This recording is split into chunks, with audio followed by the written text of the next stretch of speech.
शाम हो गई थी। मौनी बाहर बैठा था। गदल ने गरम गरम रोटी और आम की चटनी ले जाकर खाने को धर दी। बहुत अच्छी बनी है, मौनी ने खाते हुए कहा। बहुत अच्छी है। गदल बैठ गई। कहा, तुम एक ब्याह और क्यों नहीं कर लेते अपनी उम्र लायक? मौनी चौंका। कहा, एक की रोटी भी नहीं बनती। नहीं, गदल ने कहा। सोचते होंगे सौत बुलाती हूँ, पर मर्द का क्या, मेरी भी तो ढलती उम्र है।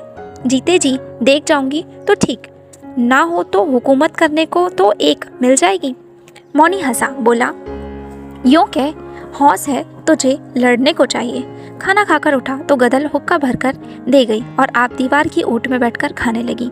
इतने में सुनाई दिया, अरे इस वक्त कहाँ चला? ज़रूरी काम है, मौनी उत्तर मिला। पेशकार साहब ने बुलवाया है। गदल ने पहचाना, उसी के गांव का तो था। घोटिया मैना का चंदा गिर्राज गवारिया। ज़रूर पेशकार की गाय की चराने की बात होगी। अरे तो रात को जा रहा है, मौनी ने कहा। ले चिलम तो पीता जा। आकर्षण ने रोका। गिर्राज बैठ गया। गदल ने दूसरी रोटी उठाई और मुंह में रखा। तुमने सुना? गिर्राज ने कहा और दम खींचा। क्या? मौनी ने पूछा। गदल का देवर डोडी मर गया। गदल का मुंह रुक गया। जल्दी से लोटे के पानी के संग कौर निगला और सुनने लगी। कलेजा मुंह पर आने लगा। कैसे मर गया? मौनी ने कहा। वह तो भला चंगा था, ठंड लग गई, रात उघाड़ा रह गया। गदल द्वार पर दिखाई दी। कहा, गिर्राज काकी? गिर्राज ने कहा, सच? मरते वक़्त उसके मुंह से तुम्हारा नाम कढ़ा था। काकी? बेचारा बड़ा भला मानस था। गदल स्तब्ध खड़ी रही। गिर्राज चला गया। गदल ने कहा, सुनते हो? क्या है री? मैं ज़रा जाऊंगी। कहाँ? वह आतंकित हुआ। वहीं। क्यों? देवर मर गया है ना? देवर? अब तो वह तेरा देवर नहीं। गदल झंझनाती हुई हंसी। देवर तो मेरा अगले जन्म में भी रहेगा। वही ना, मुझे रुखाई दिखाता तो क्या यह पाँव कटे बिना उस देहरी के बाहर निकल सकते थे? उसने मुझसे मन फेरा, मैंने ऐसा बदला लिया उससे। कहते कहते वह कठोर हो गई। तू नहीं जा सकती, मौनी ने कहा। क्यों? गदल ने कहा। तू रोकेगा? अरे मेरे खास पेट के जाए मुझे रोक ना पाए। अब क्या है? जिसे नीचा दिखाना चाहती थी वही ना रहा, और तू मुझे रोकने वाला है कौन? अपने मन से आई थी, रहूंगी नहीं रहूंगी। कौन तूने मेरा मोल दिया है? इतना बोल तो भी लिया हूँ। जो होता मेरे उस घर में तो जीभ कटवा लेती तेरी। अरे चल चल। मौनी ने हाथ पकड़कर उसे भीतर धकेल दिया और द्वार पर खाट डालकर लेटकर हुक्का पीने लगा। गदल भीतर रोने लगी, परंतु इतने धीरे कि उसकी सिसकी तक मौनी नहीं सुन सका। आज गदल का मन बहा जा रहा था। रात का तीसरा पहर बीत रहा था। मौनी की नाक बज रही थी।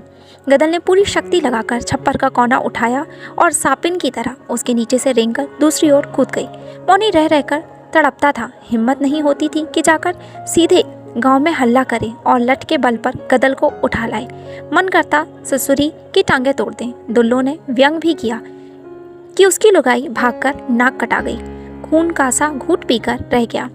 गुजरों ने जब सुना तो कहा, अरे बुढ़िया के लिए खून खराबा कराएगा, और अभी तेरा उसने खर्च ही क्या कराया था? 2 जून रोटी खा गई है, तुझे भी तो टिक्कड़ खिलाकर ही गई। मौनी का क्रोध भड़क गया।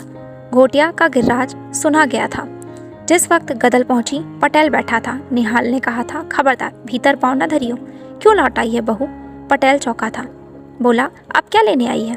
गदल बैठ गई। कहा, जब छोटी थी तभी मेरा देवर लठ बांध मेरे खसम के साथ आया था, इसी के साथ देखती रह गई थी मैं तो। सोचा था मर्द है, इसकी छत्तर छाया में जी लूंगी। बताओ पटेल, वह भी जब मेरे आदमी के मरने के बाद मुझे ना रख सका तो क्या करती? अरे मैं ना रही तो इनसे क्या हुआ? 2 दिन में काका उठ गया ना, इनके सहारे मैं रहती तो क्या होता? पटेल ने कहा, पर तूने बेटा बेटी की उम्र ना देखी बहू। ठीक है, गदल ने कहा, उम्र देखती कि इज्जत, या कहो मेरी देवर से रार थी, खत्म हो गई।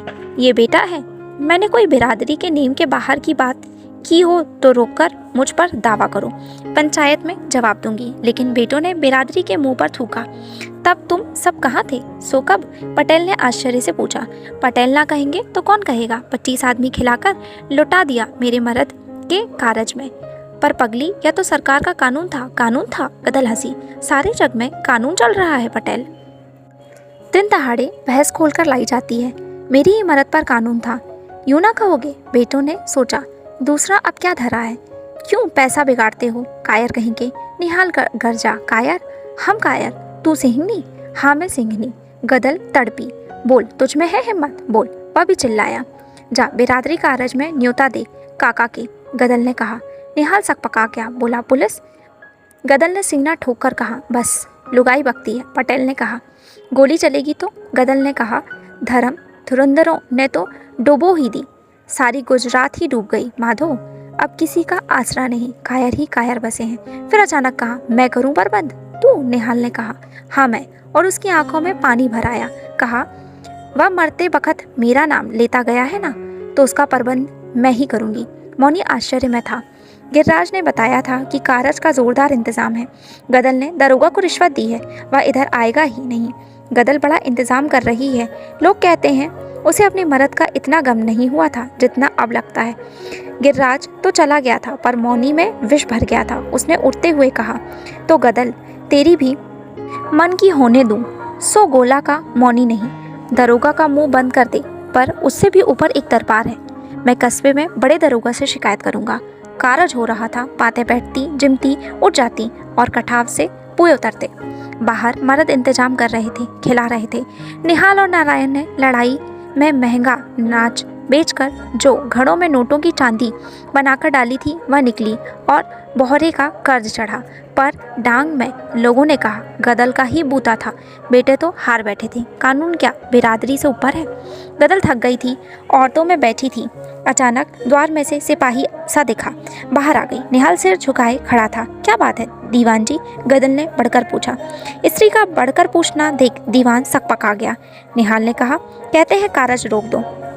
सो कैसे? गदल चौकी। दरोगा जी ने कहा। दीवान जी ने नम्र उत्तर दिया, क्यों? उनसे पूछकर ही तो किया जा रहा है। उसका स्पष्ट संकेत था कि रिश्वत दी जा चुकी है। दीवान ने कहा, जानता हूँ, दरोगा जी तो मेल मुलाकात मानते हैं, पर किसी ने बड़े दरोगा जी के पास शिकायत पहुँचाई है। दरोगा जी को आना ही पड़ेगा, इसी से उन्होंने कहला भेजा है कि भीड़ छटा दो, वरना कानूनी कार्यवाही करनी पड़ेगी। क्षण भर गदल ने सोचा, कौन होगा वह? समझ नहीं सकी। बोली, दरोगा जी ने पहले नहीं सोचा यह सब, अब बिरादरी को उठा दें। दीवान जी तुम भी बैठकर पत्तल पर रसवा लो, होगी सो देखी जाएगी, हम खबर भेज देंगे। दरोगा आते ही क्यों हैं?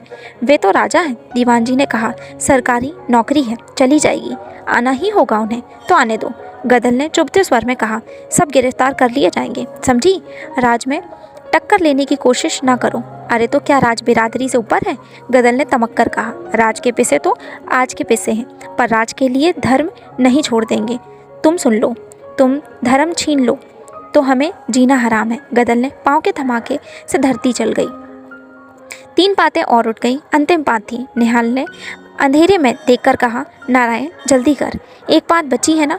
गदल ने छप्पर की छाया में से कहा। निहाल गया। डरता है? गदल ने पूछा।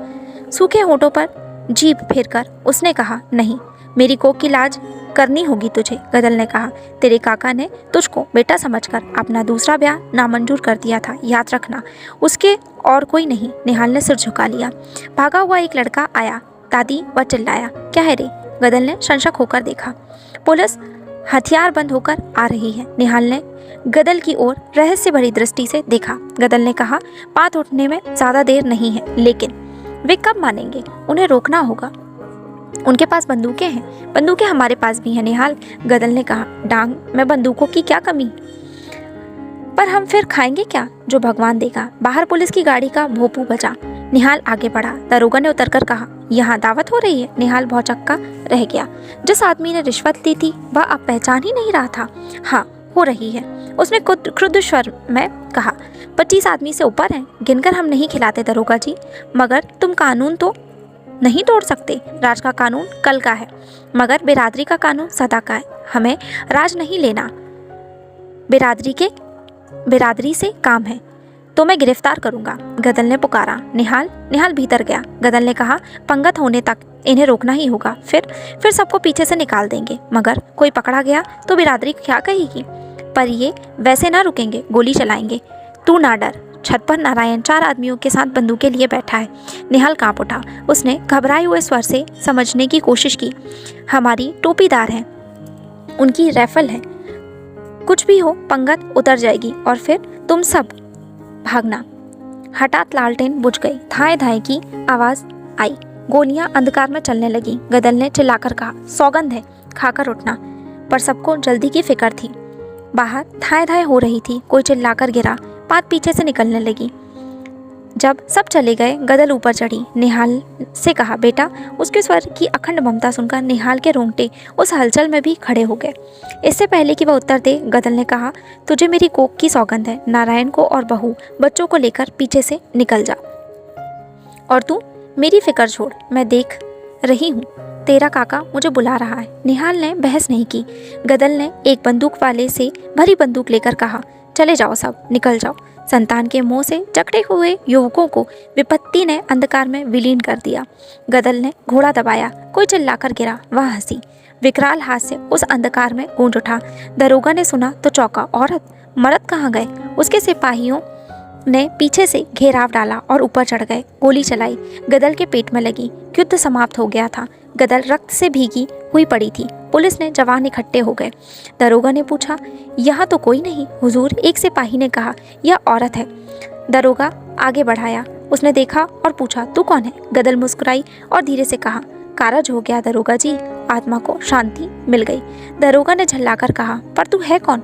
गदल ने और भी क्षीण स्वर में कहा, जो एक दिन अकेला ना रह सका उसी की। और सिर लुढ़क गया। उसके होंठों पर मुस्कुराहट ऐसी दिखाई दे रही थी जैसे अब पुराने अंधकार में जलाकर लाई हो पहले की बुझी लालटेन। धन्यवाद।